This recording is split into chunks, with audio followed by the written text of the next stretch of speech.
My name is Michelle. Growing up, the difference between my twin sister Linda and me was like night and day. She was the golden girl, and I was not. Our dad, a strict university professor, was always buried in books and lectures, while our mom was the perfect housewife, focused on home and family, urging us to follow her example. From as early as I can remember, being at home felt like sitting through a never-ending critique session. My parents had a plan for the perfect family, and it did not include a daughter who wore band t-shirts and liked to keep to herself. "Michelle, why can't you be more like your sister?"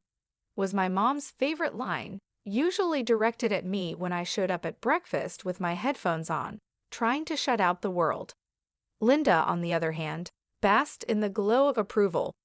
"I just don't get why it's so hard for you to put on a nice dress and smile more," she'd say, flipping her perfect hair over her shoulder.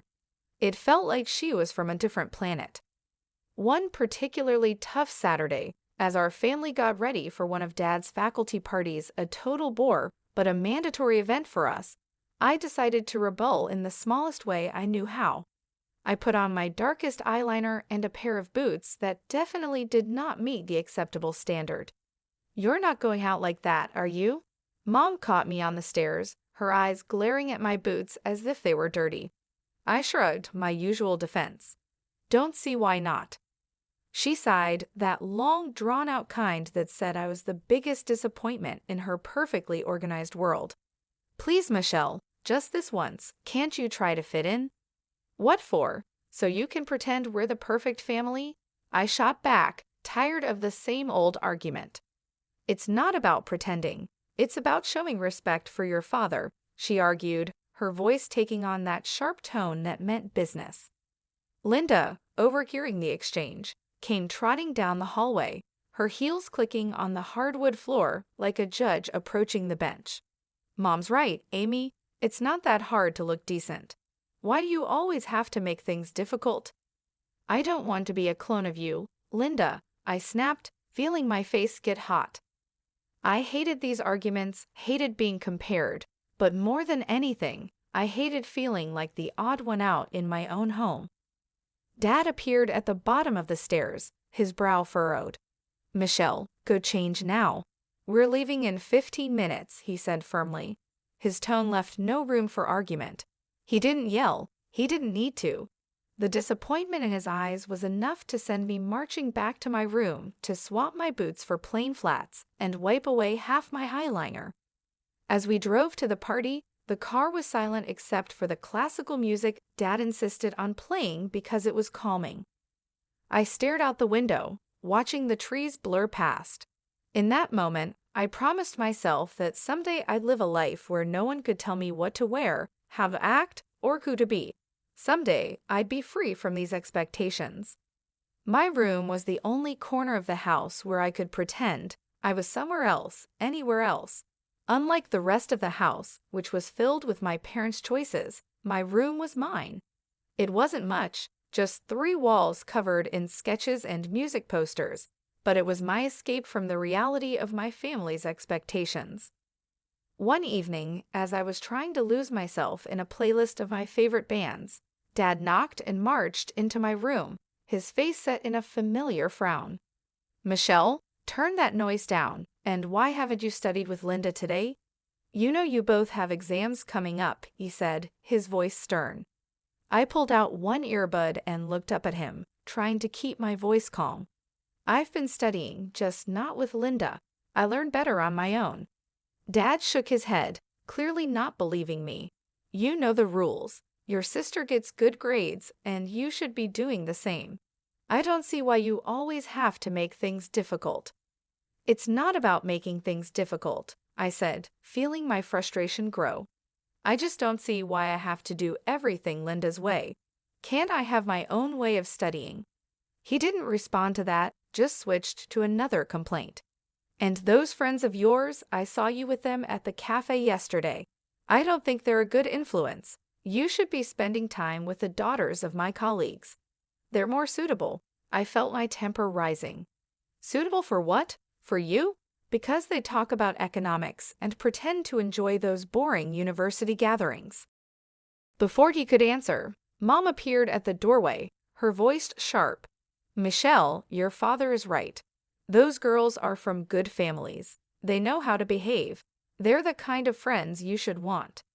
I stood up, facing both of them. What if I don't want friends who are picked for me? What if I want to choose my own friends, choose what I study, or even decide what I want to be? That's enough, Michelle, Mom said firmly. You know your future is with the university. Your father has made sure of that. And after you graduate, you'll need to start thinking about settling down. We've already discussed this. Settling down. The words felt like a prison sentence. You mean thinking about being someone's wife, like Linda? Is that all you think I've meant for? Mom's face softened a bit, but her voice stayed firm. We want what's best for you. Following the path we've set out will give you a good life. A good life, I repeated, the irony bitter in my mouth. Is it a good life if it's someone else's idea of good? No one answered. They didn't need to. We all knew there was no point in arguing. They had their plans, and they expected me to follow them, just like Linda.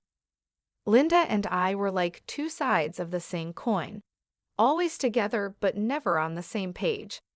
At the university where Dad taught, the differences between us became even clearer. She was into business management, the golden child always nodding along in lectures and asking smart questions that made the professors smile. Me, I was stuck in the same program, but it felt like wearing the shoe on the wrong foot, awkward, uncomfortable, and just plain wrong. One afternoon, as I was struggling through a pile of textbooks in the library, Linda breezed in, her notes organized, her smile ready. Hey, Amy, you coming to the study group tonight? Professor Hall mentioned he might drop by. It could be good for us to show up, she said, her tone light but insistent. I glanced up, feeling the weight of her expectations. No, I don't think so. Those things aren't really my scene, you know. She frowned, putting her books down with a thud that matched her disapproval. It's not about it being your scene, Amy. It's about making the right impressions. You need to start taking this seriously. We're graduating soon.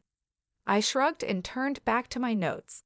I am taking it seriously, just not in a way that makes me unhappy. Why should I pretend? Because, Amy, sometimes you have to play the game to get ahead, she said, waving at her neat textbooks and color-coded notes.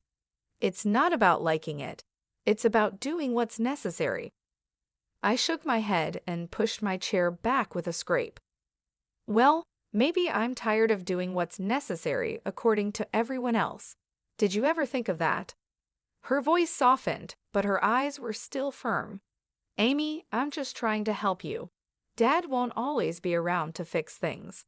What will you do if you keep pushing everyone away?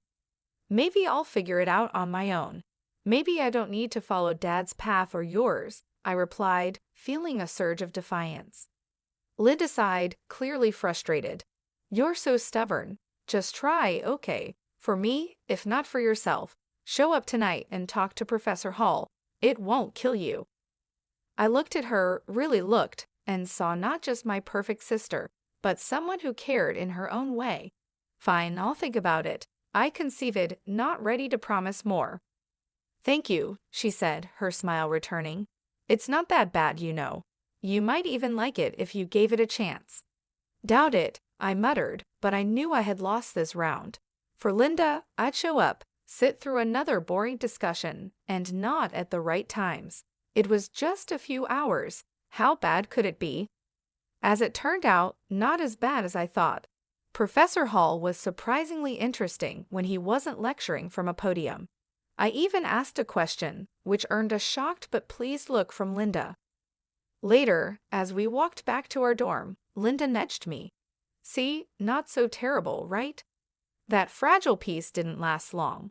In our final year, Linda introduced us to her fiancé, a lawyer 12 years older, already well established and exactly what our parents dreamed of.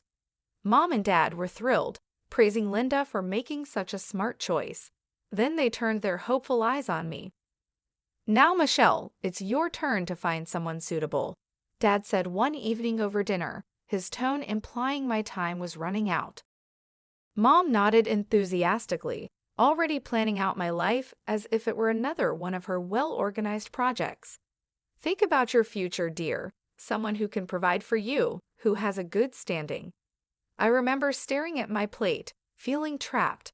Linda's wedding was planned down to the smallest detail by Mom.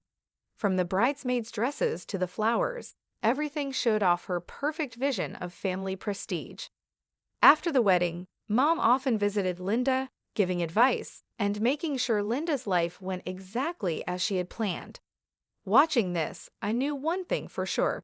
I didn't want my life controlled by someone else.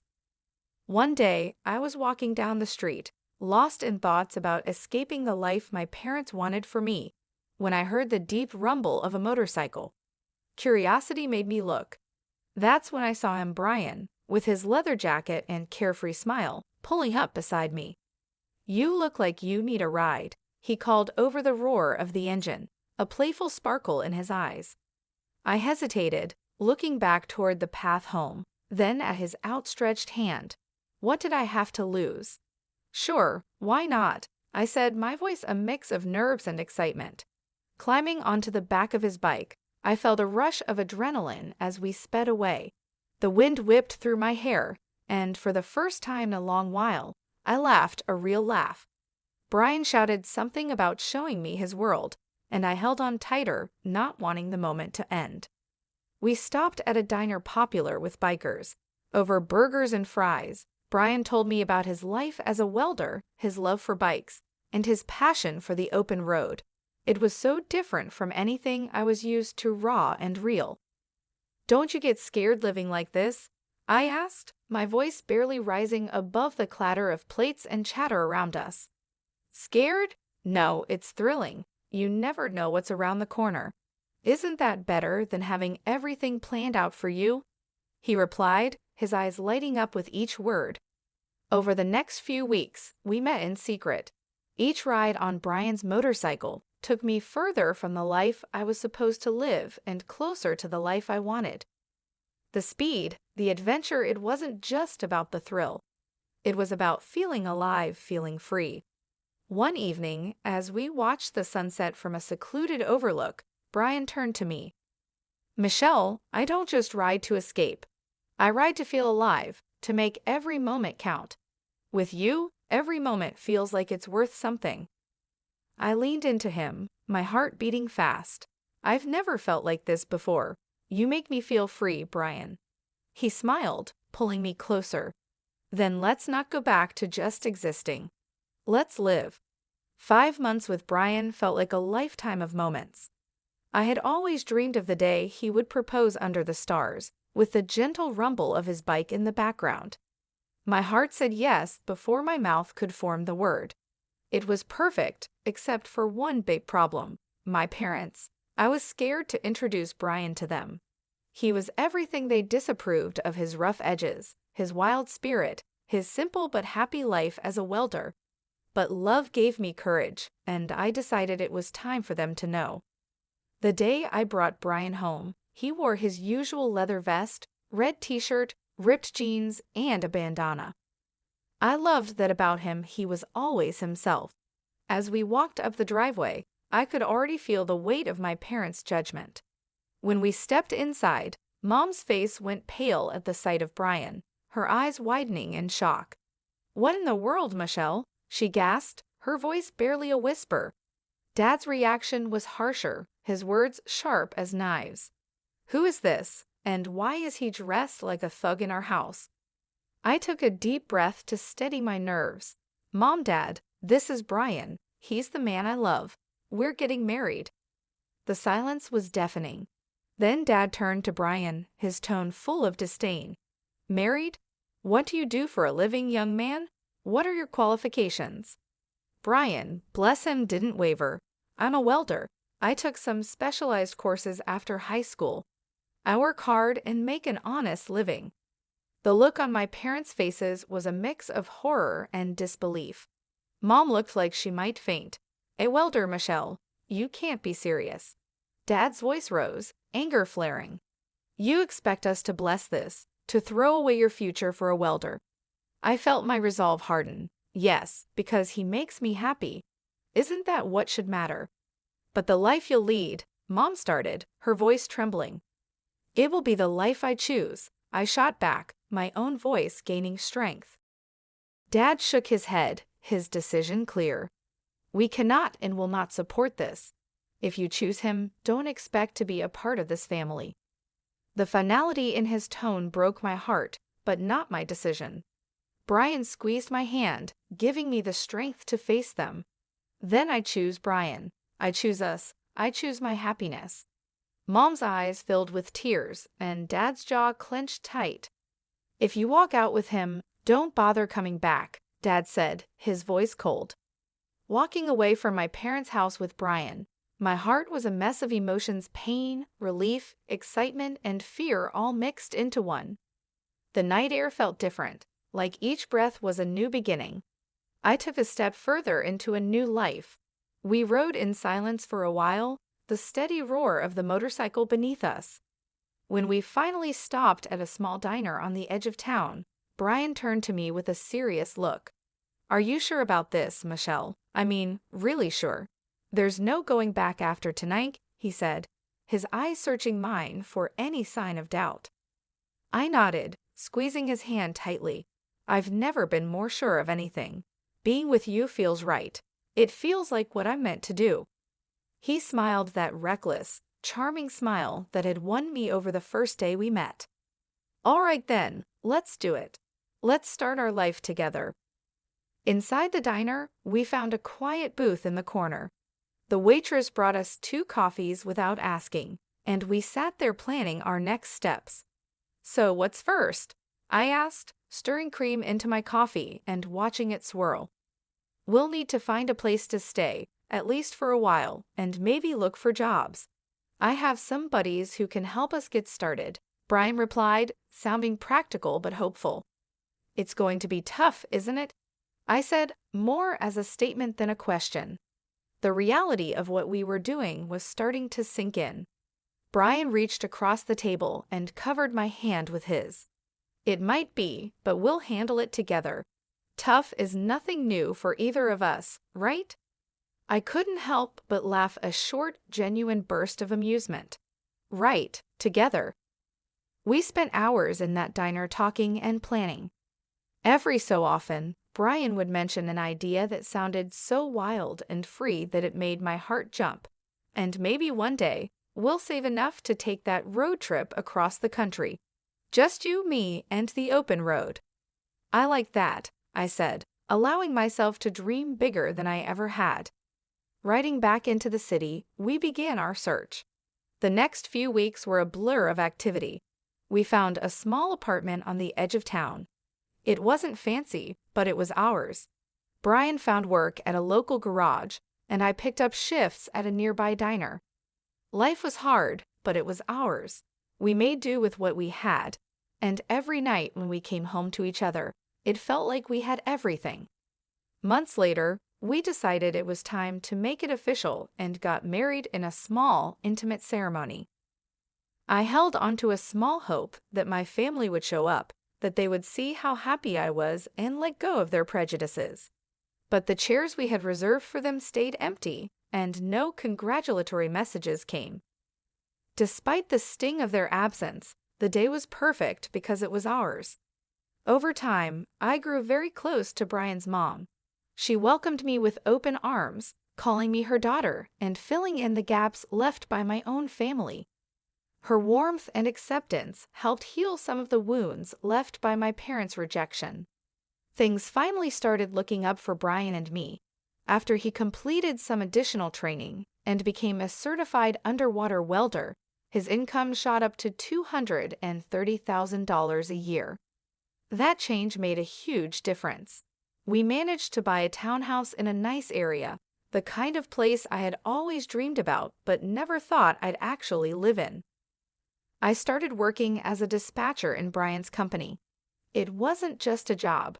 It felt like I was part of something important, supporting the man I loved and building our future together. On weekends, we escaped the city on his bike, roaring through winding roads and taking in the breathtaking views of nature. Those moments, with the wind in my hair and Brian's warmth against my back, were pure bliss.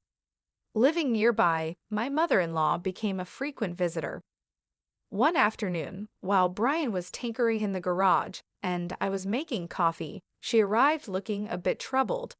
"There's been some bad news," she said as she settled down at the kitchen table. "Something about a professor at the university involved in a harassment scandal." My heart skipped a beat. Did they say who it was? I tried to keep my voice steady, dreading the answer. She shook her head. "No, they didn't mention a name on the radio, but you know how these things go. It's probably all over the TV by now." Nodding, I turned on the television and tuned into the news. Sure enough, there was a report on the scandal. As I had feared, my father's face appeared on the screen. The anchor detailed the accusations against him, and I felt a cold wave of disbelief wash over me. Turning off the TV, I sat down heavily, trying to process the news. Brian came in, wiping his hands on a rag, and saw my face. "What's wrong, babe?" he asked, his brow furrowed in concern. I swallowed hard, my voice barely a whisper. "It's my dad. He's been accused of harassing a student." Brian's expression grew serious for a moment before he came over and took my hand. "I'm sorry, Michelle. That's tough news. How do you want to handle this?" I shook my head, feeling unsure about everything. "I don't know. I mean, what can I even do? We're not close anymore." He squeezed my hand, showing he understood. "Whatever you need, I'm here for you. We don't have to figure it all out right now." I decided to wait and see how things unfolded before making any moves. Whatever decision I made, I knew Brian would be by my side, and that gave me the strength to face whatever came next.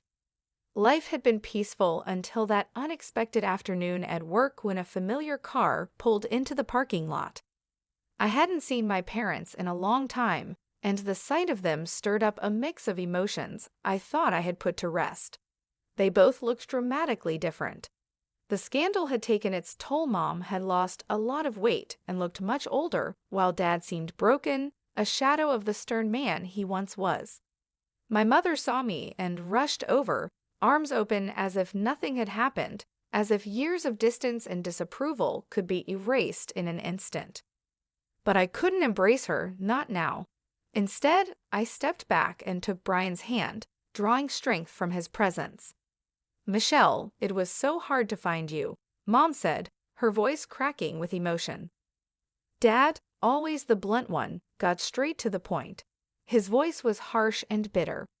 "I was accused unfairly, you know. I went to your sister's husband for help, but that leech wanted a fortune. Your sister sided with him, and now they've kicked us out. We need your help." I stared at them, disbelief and anger swirling inside me. "Help? After all these years, you show up and demand help." "We have nowhere else to go," Mom said desperately. "They've disowned us too. We thought maybe we could stay with you." I almost laughed at the absurdity. "Stay with me? After you disowned me, you made it clear I wasn't your daughter anymore." Dad's face turned red, his old temper flaring up. "You owe us, Michelle, after all we've done for you." "That's where you're wrong," I replied, feeling a newfound resolve.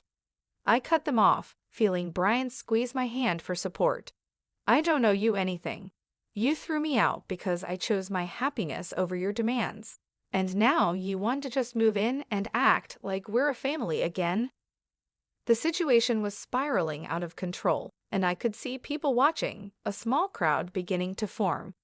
Mom started to cry, her sobs loud and drawing even more attention. "You're being ungrateful after everything we've done for you," she accused through her tears.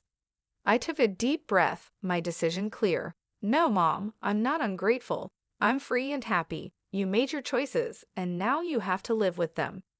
As we walked away, I heard my dad yelling, but Brian leaned over and quietly told the security team, "Don't let them come here again." The following months flew by, filled with love and peace. We welcomed a son, a new beginning for our growing family. My parents never came back. That day in the parking lot was the last time I saw them. While part of me grieved for what could have been, I knew I had made the right choice for myself.